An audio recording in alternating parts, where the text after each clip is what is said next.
who in the 1920s fled a failed marriage and brought her children to Anna Freud in Vienna. They were suffering terrible anxieties and aggression, but Anna Freud was convinced she could free them from this by changing the world around them. She thought that she could come in and into their environment, essentially, because they were children, you see. They didn't have independent lives of their own. She could go talk to the parents or the mother. She could go to the schools. She could influence their real world, the actual external world, to change their lives and to help them. And to change them as people? I think that was part of what her idea was, is that she felt that she could change them. From her analysis of the Burlingham children, Anna Freud developed a theory of how to control the inner drives. It was simple. You taught the children to conform to the rules of society. But this was more than just moral guidance.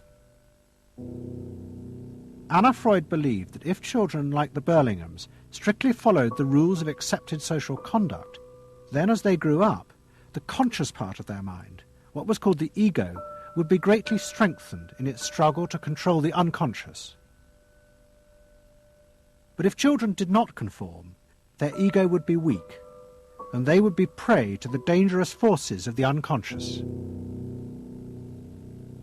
In my father's case, they were concerned that he would be a homosexual, and so a lot of their efforts went into preventing or trying to stop my father from becoming a homosexual. Whether or not he would have or did, or, it's unknown to me. Why did they want to stop him? Because they felt it was abnormal. It wasn't a normal way to develop. They wanted to have him develop along lines that society recognized to be normal. Because if they didn't, then you're going to be under the control of forces that you don't understand, that you're not even aware of. The analysis seemed to be a great success. And in the 30s, the Burlingham children had returned to America. They settled down to happy married lives in the suburbs. What they didn't realize was that their experience was about to become a template for a giant social experiment to control the inner mental life of the American population. In 1946, President Truman signed the National Mental Health Act. It had been born directly out of the wartime discoveries by psychoanalysts that millions of Americans who had been drafted suffered hidden anxieties and fears. The aim of the Act was to deal with this invisible threat to society. Shocked by the appalling percentage of the emotionally unstable revealed by the World War II draft figures, Congress in 1946 passed the National Mental Health Act, which recognized for the first time that mental illness was a national problem. Keenly aware of the tremendous problems ahead is Dr. Robert H. Felix, director of the vast new project. A primary objective of the National Mental Health Program is to increase our fund of scientific knowledge about mental health and about mental illness. We're not doing this. Why? Because there are all too few skilled mental health workers. Two of the principal architects of the Act were the Menninger brothers, Carl and Will. Will had run the wartime psychotherapy experiments, and now he and his brother began to train hundreds of new psychiatrists. The Menningers were convinced that it would be possible to apply Anna Freud's ideas on a wide scale, and to adults as well as children. The psychiatrist's job would be to teach ordinary Americans how to control their unconscious drives. Psychoanalysis could be used to make a better society. They said psychoanalytic thinking could make for the betterment of society because you could change the way the mind functioned. And you could take the ways in which people did hurtful things to themselves and others and alter them by enlarging their understanding. And this was the vision psychoanalysis brought. That you could really change people. That you could really change people. And you could change them almost in limitless ways. In the late 40s, a vast project began in America to apply the ideas of psychoanalysis to the masses. Psychological guidance centres were set up in hundreds of towns. They were staffed by psychiatrists who believed it was their job to control the hidden forces inside the minds of millions of ordinary Americans. Yes, I need something done. I need some help. Did you have any particular teachers that you liked, any sort? I liked all my teachers except one, I remember. What was the trouble with this one? I don't know, she just scared me most of the time. Holler at me and I'd run outside and vomit. I hate my brother. Loathe him. Despise him. At the same time, thousands of counselors were trained to apply psychoanalysis to marriage guidance. And social workers were sent out to visit people's homes and advise on the psychological structure of family life. Behind all this was the fundamental idea of Anna Freud's, that if people were encouraged to conform to the accepted patterns of family and social life, then their ego would be strengthened. They would be able to control the dangerous forces within them. When your emotions control your actions, it affects not only yourself, but the people around you.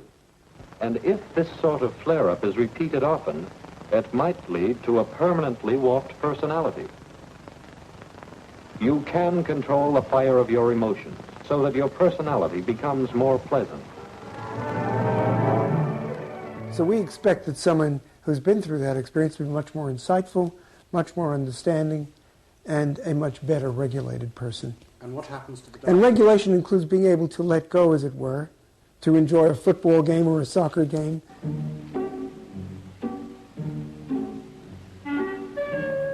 A more understanding, yes, rational, but also appropriately emotional person. The regulatory aspects of the human mind would really be in charge. Instead of being overwhelmed by our passions and by our darker impulses. That one would be master or mistress of one's own passions. They just felt that the road to happiness was in adapting to the external world in which they lived. That people could be uncrippled from their own neurotic conflicts and impulses, that they would not engage in self-destructive behavior, that they would in fact adapt to the reality about them. They never questioned the reality. They never questioned that it might itself be a source of evil or something to which you could not adapt without compromise or without suffering or without exploiting yourself in some way. So there was this fit with the politics of the day. And a balance of emotions is important to a well-rounded personality. But it was only the beginning of the rise to power of psychoanalysis in America. Psychoanalysts were about to move into big business and use their techniques not just to create model citizens, but model consumers. Last week's episode showed how Freud's American nephew, Edward Bernays, had been the first to convince American corporations that they could sell products by connecting them with people's unconscious feelings. But now, a group of psychoanalysts were going to take what Bernays had begun and invent a whole range of techniques to get inside and manage the unconscious mind of the consumer. They were led by Ernest Dichter. Dichter had practiced next door to Freud in Vienna, but he had come to America and set up the Institute for Motivational Research in an old mansion north of New York. This is the Institute for Motivational Research, a place devoted to the intriguing business of finding out why people behave as they do, why they buy as they do, why they respond to advertising as they do. And this is Dr. Ernest Dichter. We don't go out and ask directly, why do you buy, why don't you? What we try to do instead is to understand the total personality, the self-image of the customer. We use all the resources of modern social sciences. It opens up some stimulating psychological techniques for selling any new product.